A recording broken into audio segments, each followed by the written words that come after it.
So that does conclude the public comments for the evening.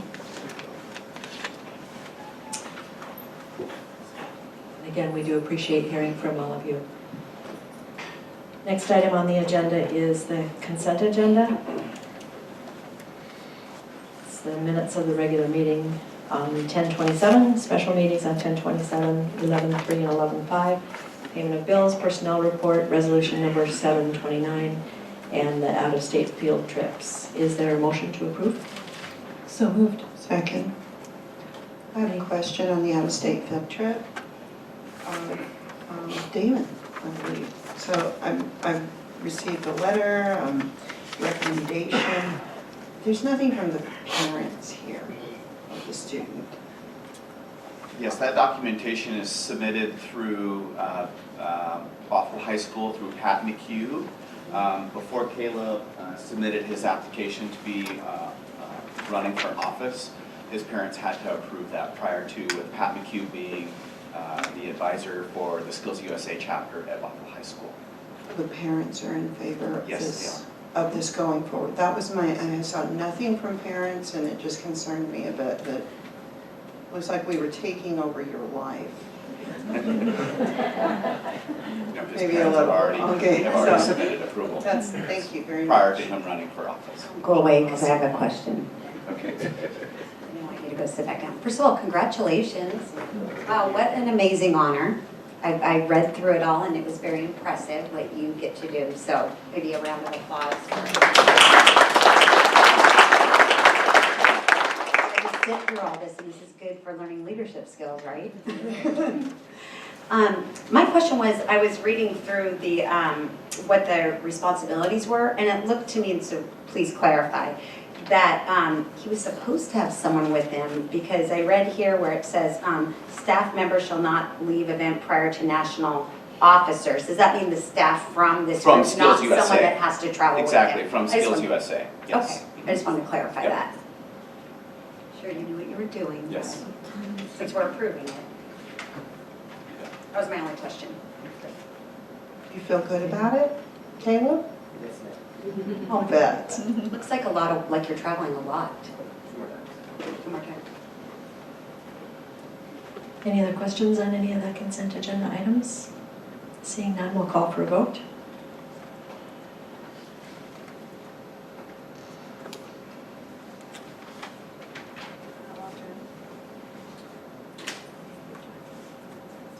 There I am. And that is approved unanimously. Happy travels. Next item on the agenda is the second reading of the purchase and sale agreement for the 104.14 acre proposed future school site and resolution number 728. Is there a motion to approve? So moved. Second. Is there any additional information board members feel like you need before making a decision?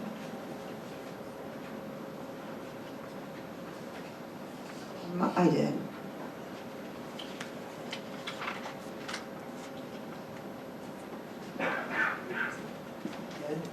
So do I.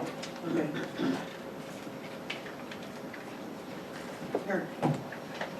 Here tonight, and I believe it has come before us, that 2.5 million for roads, frontage roads, traffic mitigation payments.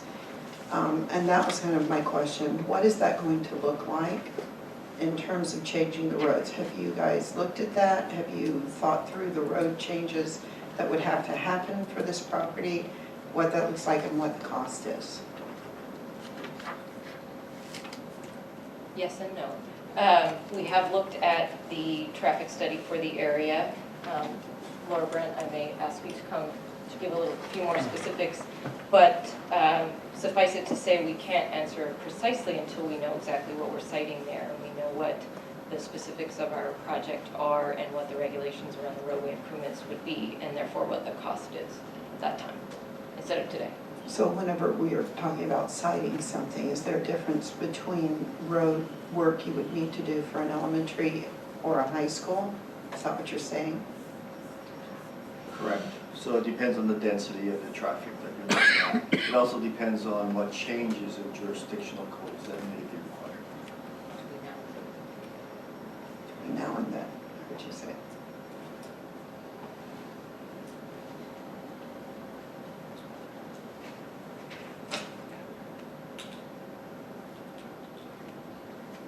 That was my question, Rosetta. Questions? So personally, for me, I just want to give this statement. I live in the north end of the district, and currently my daughter, we are on 228th, and many families are on 228th. And one of the arguments that's being made is this is not in the north end. And we're being bused to Leota currently, so there's already students on the other side of Highway 9 that are being bused over Highway 9 towards the Wellington Golf Course area. So the fact that there would be a lot more traffic, I'm not sure how many kids we would be moving, many more kids we would be moving from that area, but we're already doing it, and we're already using those roads. We're not using the curvy road that goes up, but we're going, you know, coming from 228th, and our buses go past the Costco down Highway 9. So my questions aren't pertaining to that, and I wish that we could have more of this public discussion about why we are choosing this site, like the gentleman from EDTF had stated, or why we're looking for a site in somewhere that area. So it doesn't seem at all outlandish to me that we're looking in that area. I think, you know, you guys have worked hard to look for different sites.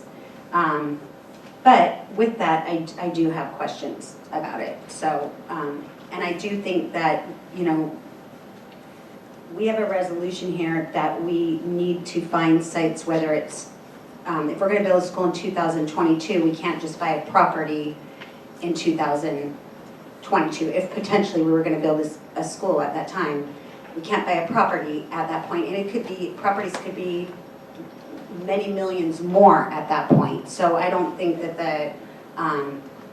the cost of it and sitting on it for a few years is a bad governance either of our tax dollars. So I just wanted to state that first of all. But I do have several questions. So one was when I was reading this recital today, I saw, and this was something that I didn't see before, or maybe I did and you need to remind me. It says, I'm sorry, under title insurance, 5.3.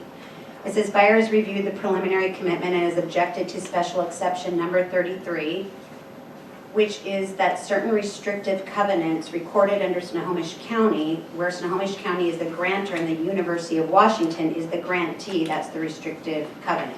Can you explain that? Because I didn't realize there was still anything restricted between the University of So we'll Washington let and Mike Snohomish County. Mitchell, our lawyer, address that. Good evening. Yes, on the restrictive covenant you mentioned, that is currently recorded against the property. And the way that restrictive covenant works, it was done at the time the county purchased the property from the University of Washington. And it basically says, if the county were to sell this property, and if there was a rezone, and if the use of the property would be a non-park use, then the county would have to share, essentially, or split any net profits, basically. Anything over and above what they paid for the property, plus their costs that they put in for studies and things of that nature. So, my opinion is the county could sell that property to the district, and that restrictive covenant would not apply to the county, nor would it apply to the district, for two reasons. One is there's no rezone involved with this particular non-park use of the property by the district. And two is looking at what the county paid for the property plus all of their engineering studies and geotechnical reports and things they put into the property, there's no net profits at all for the county. But that is going to be between the county and the U of W. My understanding is they're in the process of having that restrictive covenant released. But this particular provision in this purchase and sale agreement is telling the county, you must get a release before we're going to close on the property.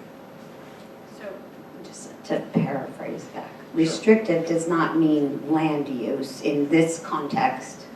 It means dollars that, It's a restriction that's put on the property, and in this instance, it involves a potential sharing of net profits if the county sells it for a non-park use. And that's between the UW and the county. That same restriction doesn't apply to any subsequent purchaser, such as the district.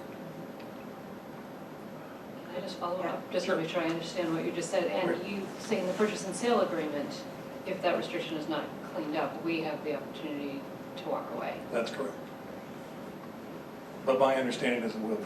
So can I follow up to your follow-up? I'm sorry, Kimberly, because I know you have no, more questions. So, I wanted to stay on the same topic. because one of my Flesh it out. questions, Mike, since you're already at the podium, so there, between our last board meeting and this meeting, there has been some change in language in the purchase and sale agreement. Correct. Talking about the closing date and how that would work, and is it something Sandy just talked about, you know, the removal of that restrictive covenant and how that might impact us. Do you mind summarizing that change from the last version of the last meeting? Correct. Initially, the purchase and sale agreement was drafted between the county and the district to include a simultaneous closing that the county was arranging to have with the carousel property. Well, that closing already took place shortly after the time that the board meeting, the second board meeting on this was continued to this date. So there's been a change in circumstances. We went back and negotiated. And what we have now is essentially a delayed closing. So the purchase and sale agreement now reflects the lawsuits that are currently pending against the county in selling this property. And it calls for closing to occur at such time that those legal challenges are resolved to the mutual satisfaction of the county and the district. So, and it's, so includes the restrictive covenant, and you mentioned the lawsuits that are pending against the county. Are there any other issues? Those are issues that might be? No, and I'd like to point out the restrictive covenant issue was something that was in the original version of the purchase and sale agreement. The primary changes, again, are the one that I mentioned, basically, the lawsuit recognition and resolution of the lawsuit recognition before closing can actually occur. Signing this agreement now, though, puts the property, the district will be under contract with the county so that when these lawsuits are resolved, assuming they're resolved, then closing will occur at the price of $11.2 million. And Mike, the way I'm reading it, clear and marketable title covers all of these things. Yes, we've taken a long look at the title, preliminary title commitment, which pops up all of the items that are on title. The only one that is on title at this point is that concerned me was the restrictive covenant, and I think we've adequately addressed it.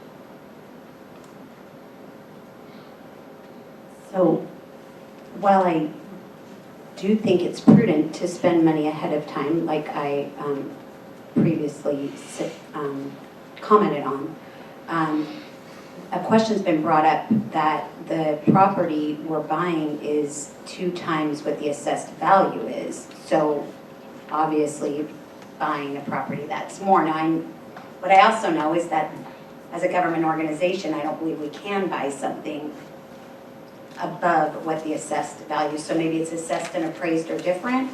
You're correct. Those are different concepts. The assessed value is what the county assessor believes the property is, and they do a macro look at all properties, compare them, and determine what they believe the fair market value is, and that becomes the assessed value.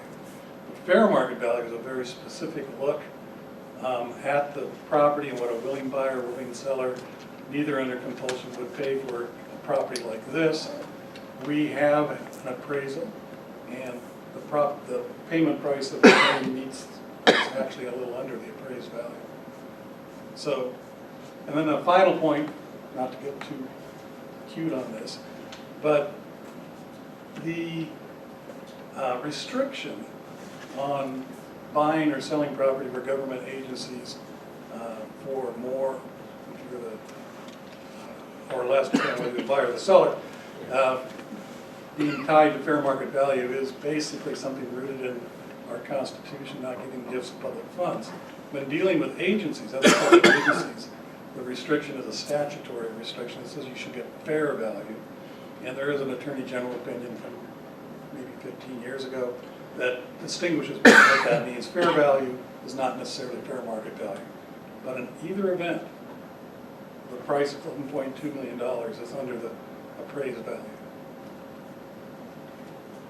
So in the future, when we're looking at property, if there's a discrepancy between that, though, I think it would be good for the board to have that information, just so we have the documents before us. I don't know, I don't think we did, so in the future, because I think that question has come up several times on this one. There may be confusion on that, but the primary point I'm making here is assessed value is not necessarily fair market value for that property. Yeah, and I'm hearing what you're saying, I just didn't Yep. have that in my documents that I saw, Right. so. I have a question before I forget, because I am forgetful, if you don't mind. I have spoken with a member of the community, and I did not have in any of my paperwork what she was referring to, which was some reports that I believe Mr. Stankus brought up, the big, and I don't know if I'm pronouncing that name correctly, thanks for nodding, but a very large, and they were telling me that there's quite a bit of information that the community felt the board was receiving, that not just the district, but that the board was receiving this large volume of testimony, of refutations of what the county was doing, so that we could be better informed of that decision. Did the district indeed receive this from the county? And that might be, I'm not sure who I'm asking here, Ryan or you, Mike, but did the district receive this kind of information from the county? And did the board receive it and somehow I missed that? I'll defer in part to that question because I think Laura Brent or perhaps Ryan or Karen can answer that better. But I do know that there was a great amount of documents that have been reviewed as part of the feasibility report, and a tremendous number of county-related documents. And that information, I believe, is available to you if you want. But it has been looked at carefully by the consultants and experts that you have chosen to have look at this issue. So I'll defer a little bit as to that precise question because I don't know the answer to. But before I leave, I'd like to make one point made by the special counsel for the city of Woodinville and deferring the decision. The decision, if deferred, may mean that the contract will not be signed. We do not have a signed contract from the county at this point. My understanding is they're prepared to sign it. The board is prepared to pass a resolution and they're prepared to deliver that signed purchase and sale agreement. We'll exchange signatures on it with the appropriate people.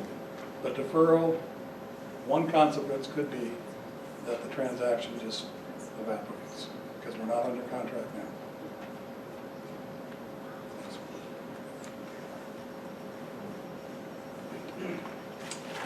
Just to follow up on Director McCravy's question, on page 19 of the purchase and sale agreement, there's a list of studies and reports. That's the list that we received from the county, and it's the documents that our consultants used in our own feasibility study. I don't know if that matches what's in the binder, but I know that this is what we received. Did you receive any communication from community members about the purchase? Anything that, I believe that the community was led to believe that this information was coming both to the district and the board. believe it's publicly available. The list that you have on your Exhibit C is, I believe it's on the county's website for Wellington Hills. It's all the documentation that they've had throughout the process. So the consultant team reviewed all of that information. I personally did read citizen comments. I've gone to the neighborhood website, so I have voiced to staff the issues that were raised by the community, but I also think that they're somewhat documented in the material that the county made available.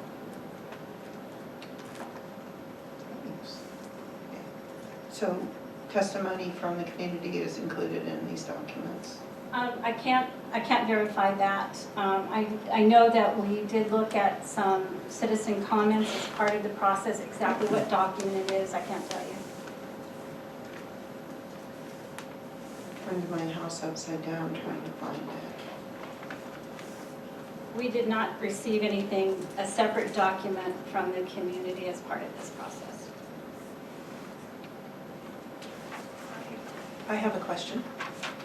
There's been some confusion about the current land use and zoning of this property and what the county says, whether or not a school, and it sounds like the larger schools seem to be more in question. I hear junior highs and high schools being referenced about whether or not current zoning, if that was something that the school board decided to do.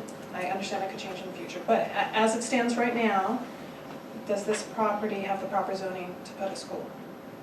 Schools are allowed in an R5 zone. They are not prohibited. There are some policies in the comprehensive plan that discourage locating middle schools and high schools outside the UGA. And we did put that in the feasibility study, and we have a discussion on that.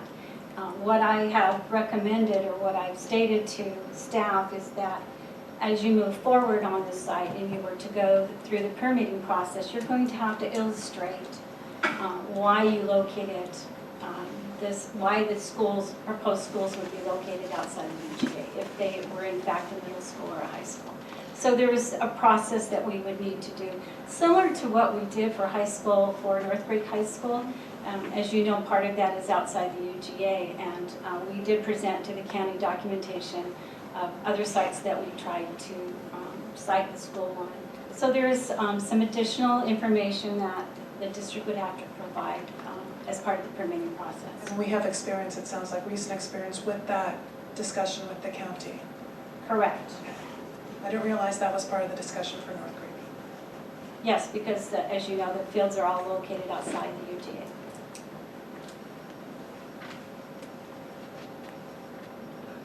Did the county not get their permitting approved for, so one of our community members, one of the Wellington community members gave stated testimony to that today, and Yeah, and I can't speak for the county. It's my understanding they were still in the process when they decided to look at other options. So it's not that they had anything turned down in terms of permitting that I'm aware of. Very examiner. Mike is coming up. Are you aware of something? Yes, we looked at that issue. The county started the development process through a notice of action under SEPA. It was challenged by the city of Woodinville as well as the neighbors group, and was in litigation up in Skagit County. The county eventually withdrew their SEPA determination, which was a mitigated determination of non-significance, with the intent to go back and further review and decide what their project was going to look like. And in the process, they stopped doing that, and we are now in purchasing the property. So they have not followed through, but then they didn't have to when they decided that it was in their better interest to sell the property and purchase the carousel property.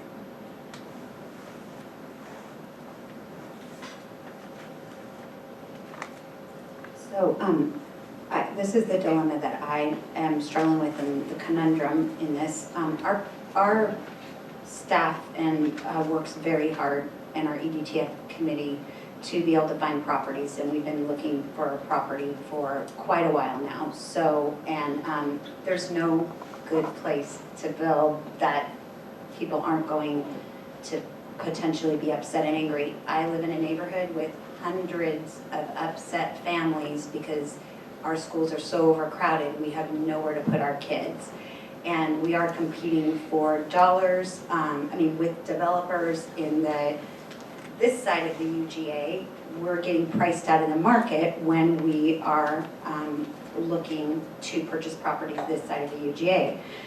With that said, the concern for me right now is the fact that we haven't engaged in dialogue with the city of Woodinville, and as good neighbors, I think that that's something that would have been prudent. I think Dawn mentioned it prior, that she wanted us to talk with the people to be able to speak with them. And more than that, though, is the lawsuit. As I've talked about before, I'm concerned about the cost to us if we get into this and we purchase it, and what potential cost that might be to a district with a lawsuit pending. And I've stated this, so now I'm just stating it public.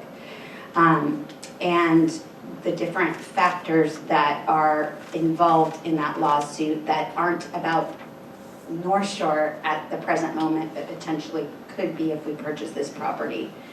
So that is my concern, and having to lock down on it tonight when we have 2 new board members coming on, and with this lawsuit pending, I'm not quite sure why we can't wait a month or defer it. And I understand they may not sell it to us, but I think we have some things that we still need to flush out and see how they go. That's my perspective. At the same time, I know how hard you guys work. I know the district is not trying to pull anything over on people, and I know what great our need is, and this is why it becomes so difficult of a decision. So I'd like to remind the board that the work in the EDTF, we've probably spent the last 2.5 years going through, looking at property acquisitions and trying to find the right location. More importantly, the right seller, somebody who's willing to actually sell the property to North Shore. As Mitch talked about, the size and the location and the dryness and affordability and everything that you're looking at for a new property. I also think I want to, as I address your concerns, I think the thing that we need to remember at the end of the day is we haven't done anything wrong. So from North Shore, we followed all of our processes. We've included the board in the discussions. We've brought the right people and the right team together. And this is the right opportunity for us to go. Yes, we can't control what will happen with the city of Woodinville, nor can we control what happens with the neighbors as far as the lawsuits. What we can control is positioning the district for long-term success. I think that's the big thing that sort of we're looking at from the EPTF perspective. How can we best position the district to provide the best flexibility and the sort of the number of classrooms that we need for the mid to long term? I have a question, Ryan. If you don't have the information on this, I totally understand, but I'm thinking about Mike's point that if we don't vote to go forward with the purchase and sale agreement tonight, the county has no contractual obligation to go forward with us any further, to wait for a delay. And it's my understanding that there is news on record that the city of Woodinville is looking into getting money from the state to purchase the same piece of property, which heightens, I don't know if that's true or not, it heightens my sensitivity that if we don't vote to purchase the property tonight, there's already people lined up that are interested in it. So the request to seek state money to help purchase the property on behalf of the city of Woodinville was in their adopted 2016 legislative platform that they took action on at their November 3rd meeting. So that is documented. It's on record. Yes. It's on record. Was that shared with the board? Yes. Was that what you sent in an email right before this meeting? Yes, just became aware of that yesterday evening, as a matter of fact. So I did not see that document, so can someone share that with, is there any more to what Amy is saying? Karen, do you want to just give a short synopsis of what was in the email? Sure. I believe the superintendent sent an email today linking an article that was printed this morning, as well as mentioning the approval that the city council took. Oh, there it is. This was the 2016 legislative priorities for the city of Woodinville that were adopted at their November 3rd meeting. And so I'll just scroll down here. They have a number of legislative priorities, and this is the one right here. They're seeking up to $10 million of state money, I would presume, from the capital budget to assist the city in acquiring the Wellington site to maintain as an open space park. Is part of Woodinville in Snohomish County? No, I believe city limits are all in King County. King County.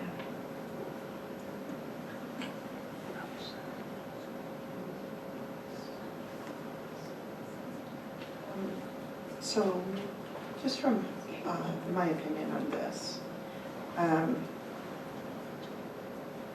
pretty sure that the board and the staff involved remember that initially I asked very early on in our conversations, when the board was involved in this conversation, that we reach out to the neighbors. That, once again, I drive by those signs all the time. I've known that the community is very concerned about what's going on at that park, and I've asked that we reach out to the neighbors. That didn't happen. The excuse being that, you know, we were in negotiations or whatever, but I have asked for that. Prior to our executive session, I offered my presence. I was going out of town for a family matter, and I offered my presence and made suggestions for meetings where we could have an open public meeting and tie an executive session to it, where we could ask questions, receive testimony, and have some community input into this process prior to making the decision. I still feel like that that's an important step of what we should be doing as a school board. We should be involving one of our cities in a discussion, as the city has requested. I don't see anything wrong with that request. I certainly don't see anything wrong with the community asking for input into this process. I'm also not opposed to the district purchasing this property and using it in the way that it is outlined. That is not my problem. What I have said all along is that we need to include the community and now the city in the discussion. I don't think there's anything wrong with that request. And even with the we may not have the transaction evaporates, I still believe that this is an important part of what we should be doing as a governing body, involving the community. So I would ask that the board defer this until the community can participate in an open public meeting, other than, 3-minute testimony at one meeting or 2 meetings. They've had another one, but to give us some feedback. The listing of the documents I just found today. We have a letter from the city that was on the dais tonight, and this letter not all board members got, and I got it walking, driving down the road, or I'm walking out the door to drive down the road to come here. So I don't see anything wrong with saying we need to defer this. There are also 2 new board members coming on this board, not Janet and I. I think that they are going to have to be the ones, along with the 3 remaining board members, that have to move forward with this into the future.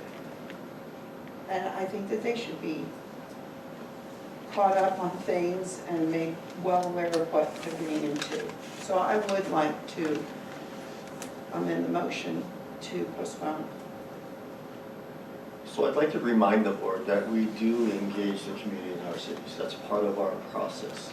Once we can identify what we're looking to build on that site, until we really know what the impacts may be or what we're looking at, and that's going to be part of the community task force looking at what the next steps are. So our engagement is with our task force first, as well as try to look at what the next steps are, what the next development may be, or what the next enrollment will look like.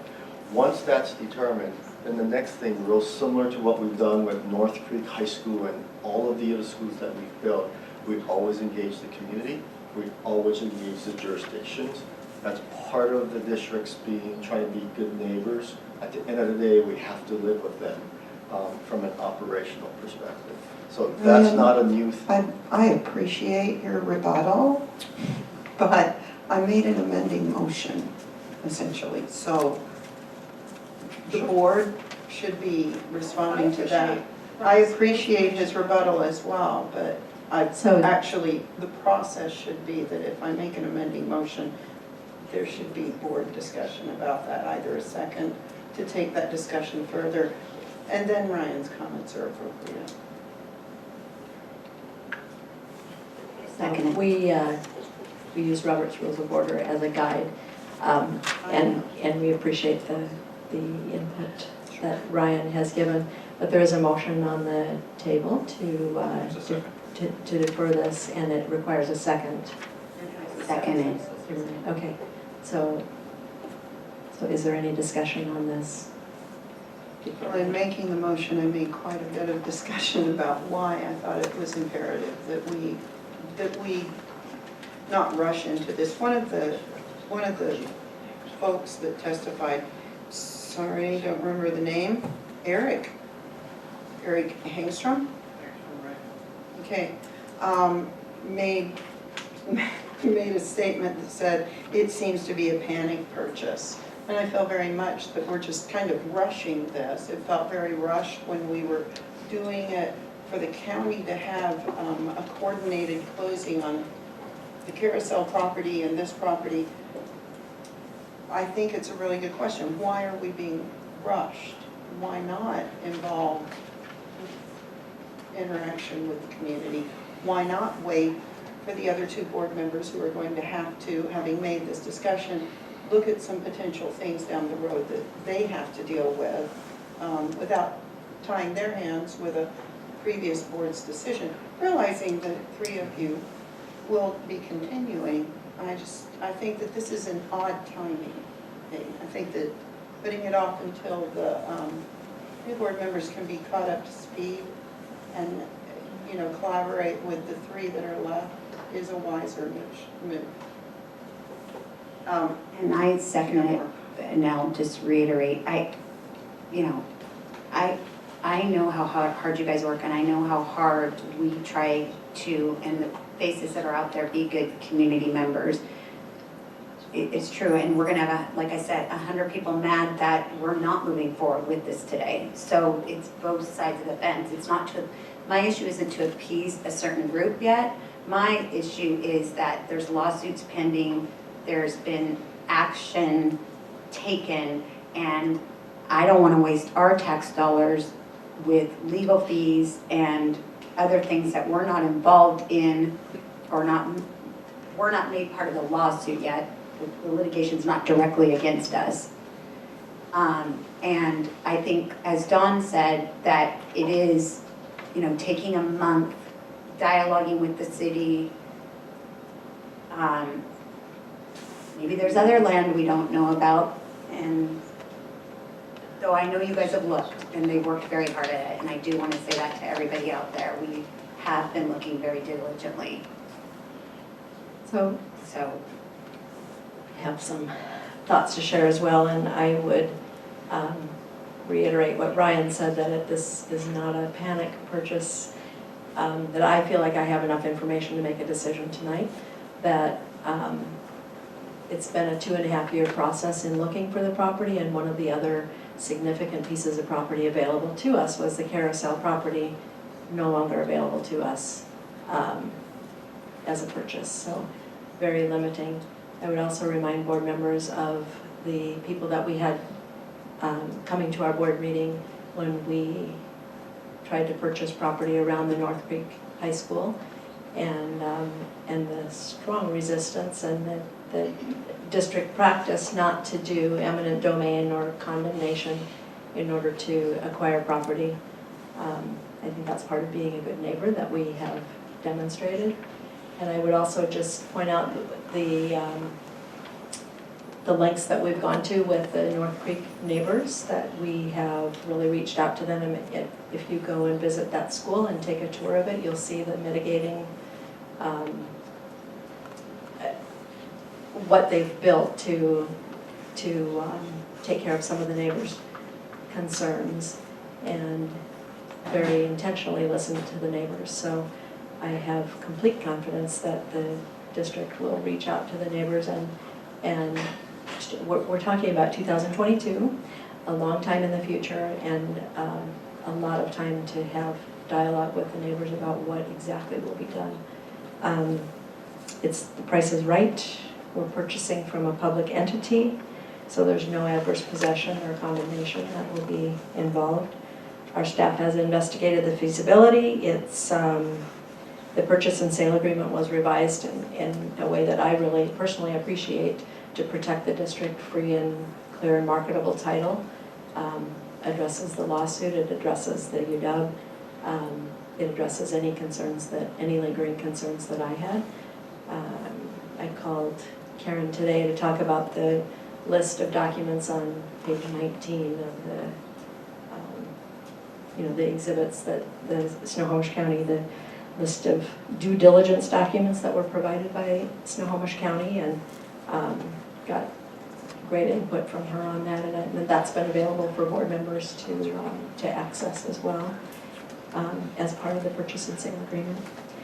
And I just think that we have demonstrated a commitment and an outstanding way of working with neighbors, and really listening to concerns, and working as much as is within our ability to try to address some of those concerns.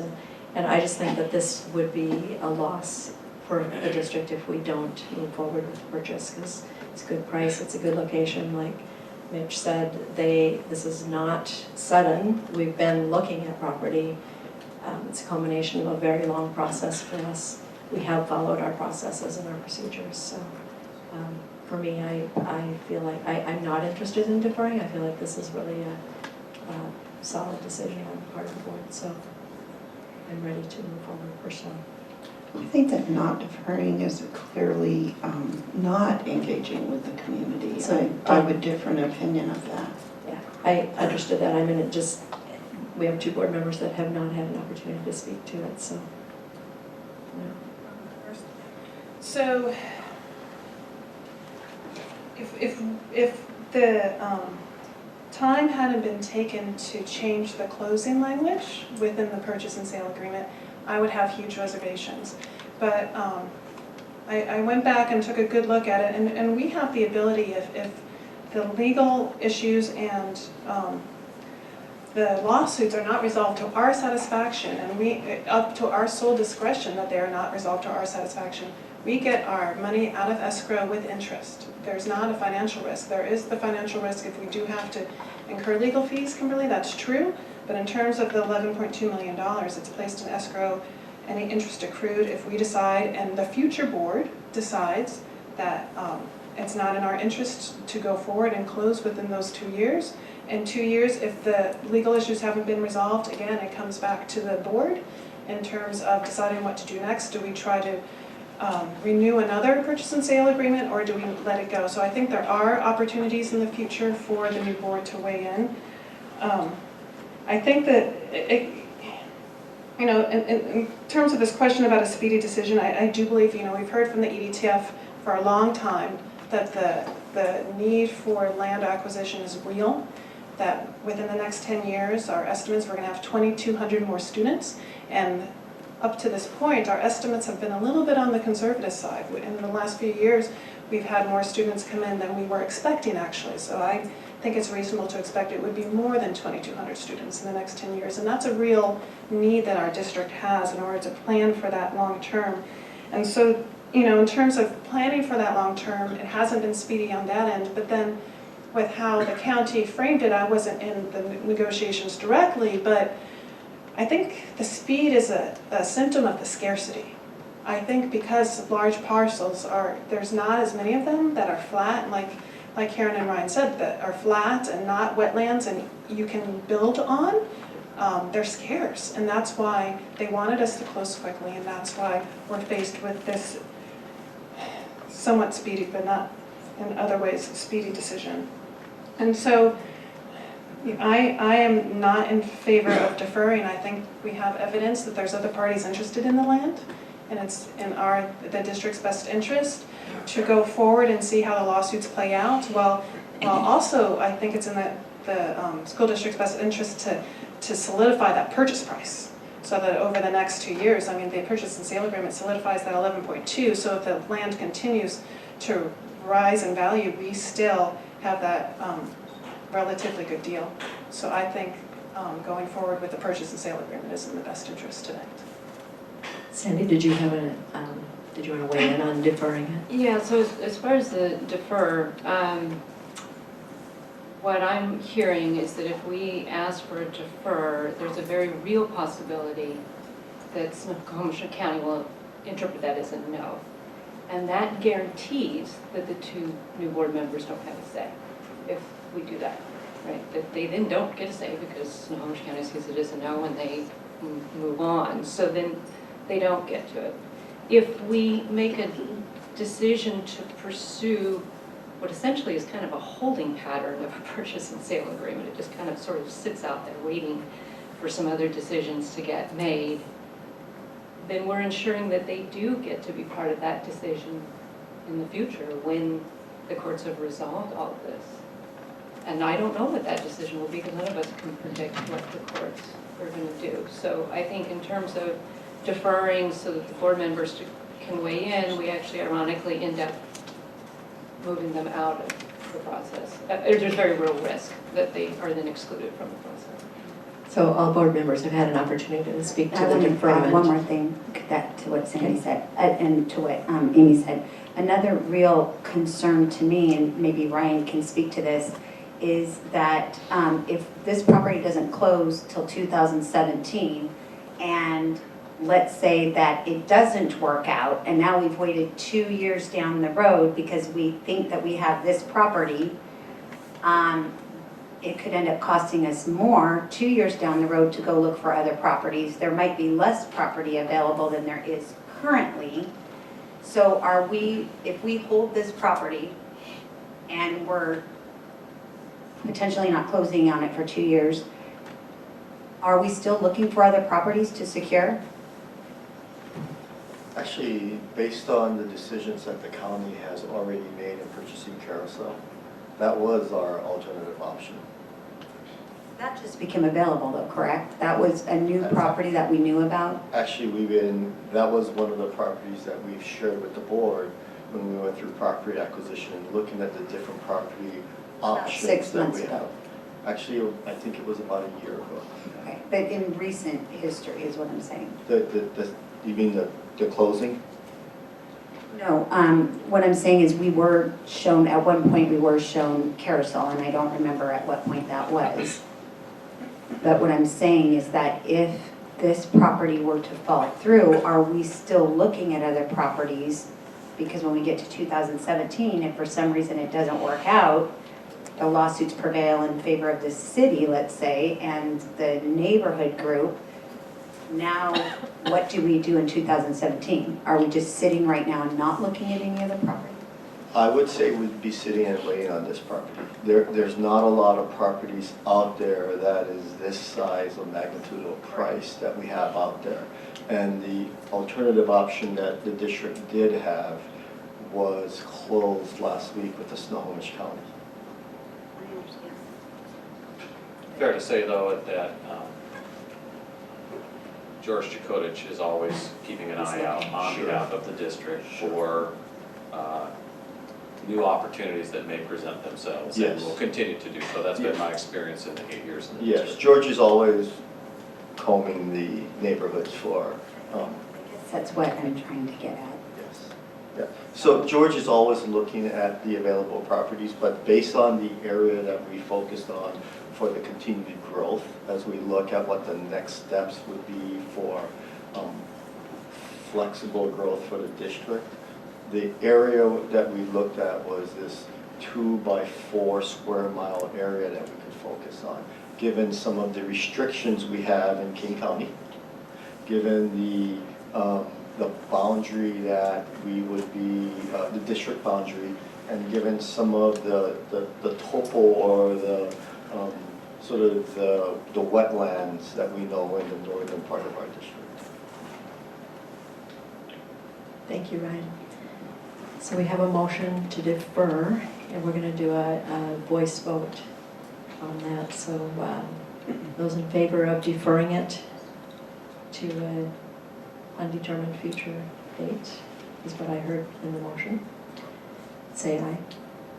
Aye. Those opposed say nay. Nay. So that motion does fail. So we have the purchase and sale agreement before us tonight. We've already had a lot of discussion on it, and the board members, are you ready to vote?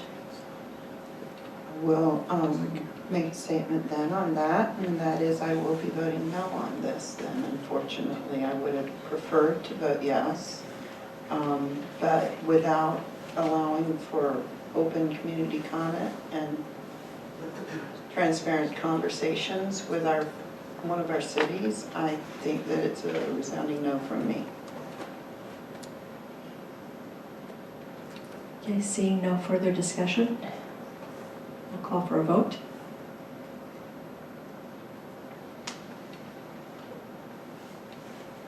And that does pass with 3 yeses and 2 noes. And as you've already heard, we appreciate all of the work that everyone has done on this to bring us to this point. So, next item on the agenda is information items, the district budget status report for August 2015. Do board members have any questions on that?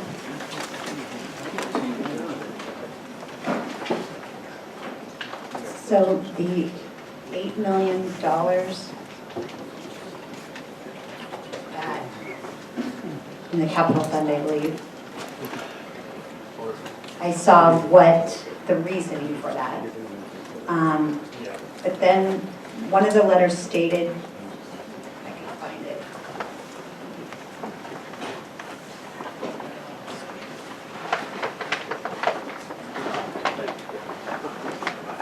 Remedies that we were putting in place so that it didn't happen in the future, but it didn't state what those remedies were. And since the board's responsible for the overall budget.